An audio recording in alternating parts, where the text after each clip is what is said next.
Help yourself too. Once a big war was going on in America, and the army was going from one place to another. On the way, there was a big beam lying in between the road as a big obstacle of the passage. It became necessary to remove the beam for crossing the path. The commander of the army ordered the soldiers, "Pick it up and throw it aside."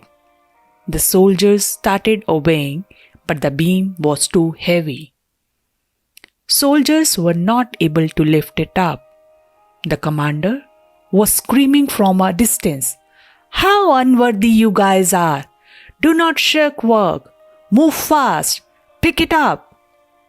Such harsh words were not bringing any enthusiasm among the soldiers, and the problem of the beam was not getting solved. Suddenly, an ordinary-looking man came in and said politely to the commander, "If you also join these soldiers, then this work will become easy." The commander replied angrily, "Don't you see I am the chief? My job is to give orders, not to work on them." The man apologized and himself got involved with the soldiers by encouraging them and employing new lifting tricks. And just in time, the beam was picked up and thrown aside. The work which was not getting done for a long time was accomplished easily. That modest man went to the commander and said, "If ever again you face such difficulty, call me. I will make difficult tasks easy by simply helping."